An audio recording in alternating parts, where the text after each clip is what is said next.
یہ واقعہ امیر المومنین خلیفۃ المسلمین حضرت مولا علی شیر خدا رضی اللہ تعالی عنہ کے دور مبارک کا ہے کہ دو مسافر سفر پر جا رہے تھے۔ انہوں نے اپنا کھانا اپنے ساتھ لیا ہوا تھا۔ ایک کے پاس 5 روٹیاں تھیں اور ایک کے پاس 3 روٹیاں تھیں۔ جس وقت وہ کافی سفر کر چکے اور انہیں بھوک کی شدت محسوس ہوئی تو وہ ایک جگہ بیٹھ کر کھانا کھانے لگے۔ ان کے پاس سے ایک تیسرا بندہ گزرا، اس نے اسے سلام کیا۔ انہوں نے سلام کا جواب دیتے ہوئے اسے کھانے کی دعوت دی۔ وہ بھی ان کے ساتھ بیٹھ کر کھانا کھانے لگا۔ جس وقت یہ تینوں حضرات کھانا کھا چکے تو وہ جس کا کھانا نہیں تھا، یعنی وہ جو تیسرا مسافر تھا، اس نے 8 درہم نکالے اور ان دونوں کو دے دیے اور کہا کہ یہ جو میں نے تمہارا کھانا کھایا ہے اس کے بدلے میں اس کے عوض یہ تم 8 درہم رکھ لو۔ اب جس وقت وہ 8 درہم دے کر چلا گیا تو ان کا آپس میں جھگڑا شروع ہو گیا۔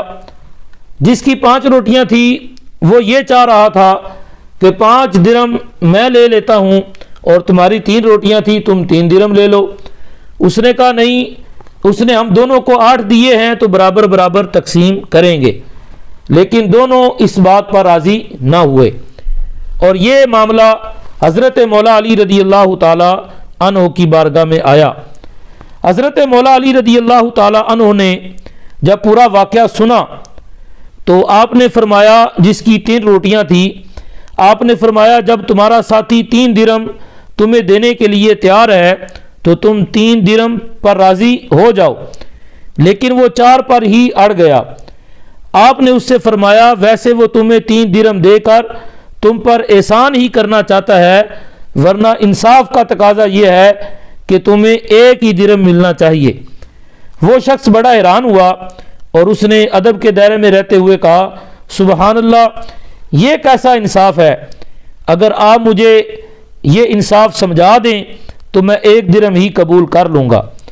آپ نے فرمایا اچھا۔ آپ نے فرمایا کہ 8 روٹیاں تھیں اور تم 3 کھانے والے تھے۔ اب 8 روٹیوں کو 3 پر تو برابر تقسیم نہیں کیا جا سکتا، لہذا ہم روٹیوں کے 1 روٹی کے 3 ٹکڑے کرتے ہیں۔ تو لہذا جس کی 3 روٹیاں تھیں فرمایا تمہارے 9 ٹکڑے بنے، اور جس کی 5 روٹیاں تھیں اس کے 24 ٹکڑے بنے۔ تو اس حساب سے فرمایا کہ تم سب نے 8 ٹکڑے کھائے ہیں۔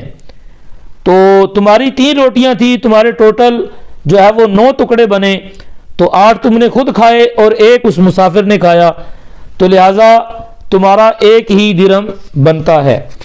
یہ حضرت مولا علی رضی اللہ تعالی عنہ کی فہم و فراست تھی کہ جسے دیکھ کر وہ شخص حیران ہو گیا